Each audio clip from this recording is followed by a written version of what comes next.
নমস্কার বন্ধুরা, সন্দীপ গাঙ্গুলি ইউটিউব চ্যানেলে আপনার সবাইকে স্বাগত জানাই। তো বন্ধুরা, জানেন দিনের কোন সময় টিটি আপনার টিকিট চেক করতে পারে না? তো রয়েছে রেলের নিয়ম। তো বন্ধুরা, আজকে সেই নিয়ে আপনাদেরকে সব কিছু বিস্তারে জানাবো, কোন সময় টিটি আপনার টিকিট চেক করতে পারবেন না। তো বন্ধুরা, সেই জন্য ভিডিওটি প্রথম থেকে শেষ পর্যন্ত অবশ্যই দেখবেন। আর যদি বন্ধু চ্যানেলটি নতুন হয়ে থাকেন তো বন্ধু চ্যানেলটি অবশ্যই সাবস্ক্রাইব করবেন যাবতীয় কিন্তু লেটেস্ট নিউজ পাওয়ার জন্য। তো বন্ধুরা, ভারতীয় রেলকে দেশের লাইফলাইন বললেও ভুল হবে না। ভারতের 13,452টি যাত্রীবাহী ট্রেন প্রতিদিন প্রায় 2.5 কোটি মানুষকে এক স্থান থেকে অন্য স্থানে নিয়ে যায়। দেশে প্রতিদিন ট্রেনে যাতায়াতকারী মানুষের সংখ্যা অস্ট্রেলিয়ার মতো দেশের জনসংখ্যার প্রায় সমান।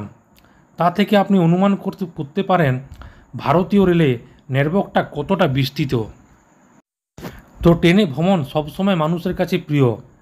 ট্রেনে ভ্রমণ শুধু নিরাপদই নয় এবং আরামদায়কও, আর সেটা সাধারণ মানুষের সাধ্যের মধ্যেও থাকে। দেশের জনসংখ্যার একটি বড় অংশ পরিবহনের অন্যান্য মাধ্যম থাকা সত্ত্বেও ট্রেনের ব্যবহার করেন। তাই ট্রেনে যাতায়াতকারীদের সুবিধার্থে ভারতীয় রেলে অনেক নিয়ম করেছে। তো রেলের নিয়ম অনুযায়ী টিটি আপনাকে রাত 10টা থেকে সকাল 6টার মধ্যে টিকিট চেক করার জন্য ঘুম থেকে জাগিয়ে তুলতে পারেন না। তো জানিয়ে রাখা ভালো, রেলের যাত্রীদের জন্য তৈরি করা অনেক নিয়মের মধ্যে এটি একটি। রাত্রিবেলা 10টা থেকে সকাল 6টা পর্যন্ত ঘুমানোর সময় নির্ধারণ করা হয়েছে। সকাল 6টার পর আপনাকে মিডিল বার্থ খুলতে হবে, যাতে অন্যান্য যাত্রীরাও বসে ভ্রমণ করতে পারেন। রাতে ভ্রমণের সময় যাত্রীদের উচ্চস্বরে গান শোনা এবং উচ্চস্বরে কথা বলাও নিষেধ। রেলে অনেক দূরপাল্লার ট্রেন চালায়, এমন পরিস্থিতিতে যাত্রীদের রাত কাটাতে হয় ট্রেনে। ফলে সবচেয়ে বড় সমস্যা হয় যখন যাত্রীরা রাতে ঘুমন এবং টিটি তাদের টিকিট চেক করতে আসেন। তো রেলের আরও কয়েকটি নিয়ম আছে। আপনার যদি টিকিট কেনার সময় না থাকে তবে আপনি কেবল একটি প্ল্যাটফর্ম টিকিট কেনেও ট্রেনে উঠতে পারেন।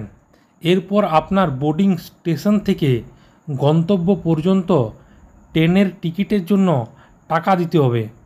সেই টিকিট টিটি থেকে নিতে হবে। তো রেলের নিয়ম অনুযায়ী যাত্রীবাহী ট্রেনে ভ্রমণের সময় আপনি মাত্র 40 থেকে 70 কেজি লাগেজ বহন করতে পারেন। এর চেয়ে বেশি লাগেজ নিয়ে কেউ ভ্রমণ করলে তাদের আলাদা ভাড়া দিতে হবে এবং টিটিই এর কাছে ভাড়া সংগ্রহ করে রসিদও দিবে। তো বন্ধুরা, আশা করি বুঝতে পারলেন। তো এইটাই ছিল ছোট্ট একটি আপডেট। ভিডিওটা ভালো লাগে বন্ধুরা চ্যানেলটি অবশ্যই সাবস্ক্রাইব করবেন। মনে যদি বন্ধুরা কোনো কোয়েশ্চেন থাকে বন্ধুরা কমেন্ট বক্সে কমেন্ট করতে পারেন, নিশ্চয়ই সাহায্য করার চেষ্টা করব। পরবর্তীকালে নতুন কোনো ভিডিও দেখা হবে। ততক্ষণ বন্ধুরা সব ভালো থাকবেন, সুস্থ থাকবেন, সাবধান থাকবেন। সবাইকে বন্ধুর সঙ্গে অসংখ্য ধন্যবাদ।